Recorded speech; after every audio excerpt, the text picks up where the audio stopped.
Hello, so my name's Jacob Glazner, and today I'm going to be talking about an engine out while in flight as my emergency procedure. So, if the PIC experiences an engine out while flight, the number one rule is do not freak out. Do not freak out. You got to keep your cool. You got to make sure that you are self-contained, and you have to be on top of your game whenever you experience this engine out. So the first steps is knowing the best glide for your aircraft. So our aircraft at full gross weight, which is 2,550 pounds, it's 68 knots. Now at about the weight that we fly at, it's your best glide speed is going to be 59 knots. So whenever you experience the engine out and see that the prop has stopped moving, you're going to have to immediately be like, okay, the engine's out, what do I need to do? Number one is get the best glide. Our glide is going to be 59, and in the back of your head, you need to know where the wind is coming from. Because whenever you land, it's going to shorten up your landing distance by a lot and make it less damage to the property or land that you're landing at.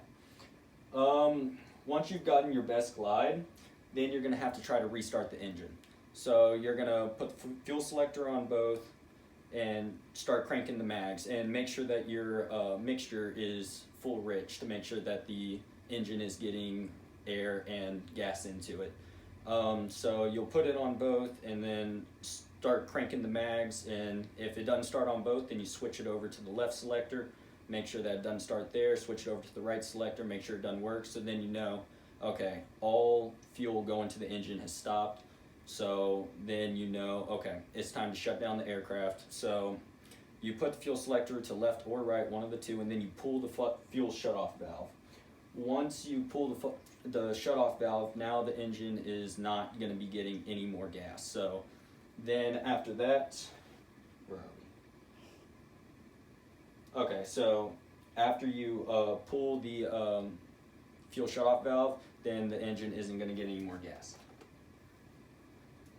Once you have got the fuel shutoff off, or once you pull it off, this is going to make sure that since there is no more gas coming into the engine, there's less chance of it starting a fire whenever you land, if it is a rough landing.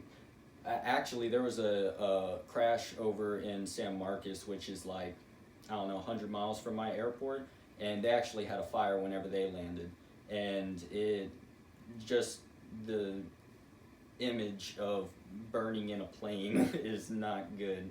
It's not good. So you got to make sure that you pull the fuel shutoff to make it as great possibility to not start a fire. Okay.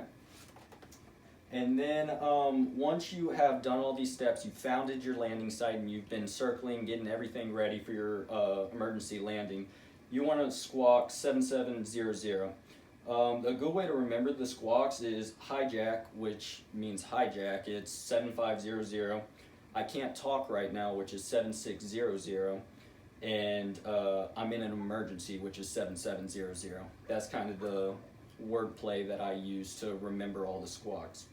Then once the PIC has gotten the squawk in, you switch over to 121.50, which is the emergency frequency, and you make your call. For instance, it would be Mayday, Mayday, Mayday, Skyhawk 172, Charlie Yankee is 30 miles southwest of Sugar Land Airport at 2,500 with 2 souls on board going down. So they know that you're 30 miles away southwest, and it kind of gives them an idea and a location where you're going to be making this emergency landing. Once you've made your emergency call, the only concern now for the PIC is to land the aircraft as safely as possible. So if you found a field somewhere out there and it looks like a good landing site, then go for it. Do circling approach all the way to it and just stay right there and make sure that you can make that field. And then once you have gotten your speeds and you're getting ready to make the landing, you want to put the flaps down however much you need to do to make this landing, and then shut off the master to try to prevent a electrical fire if the landing is rough. So you got to make sure that you kill that master, or else you're going to have an electric current going through everything, which might spark gas fire, which then it's going to lead to the whole plane burning down. once you've landed the aircraft safely, hopefully, the only after landing procedures is to assess the damage of the plane and assess the property that you landed at.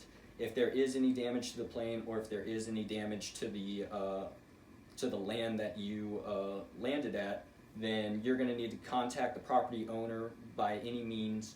And then if they're not happy with, I mean, you just crashed in their field, so if they're not happy, the next step would be call the police. Call the police. That's the best case scenario, is call the police and make sure that they get there and you can get everything sorted out. Now, after all this has happened, then you're going to need to contact your nearest FSDO and report the accident, because it's a requirement, and you don't have to wait for them to come and ask you for it. You have to go immediately over there and talk to them about what has happened that day.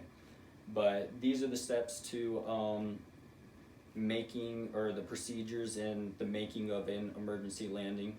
So just make sure that you follow your checklist. It's on the back of the checklist. Make sure you follow it if you're unsure about anything, and just fly safely and pray that, or no, just fly safely, and yeah, it'll all be good.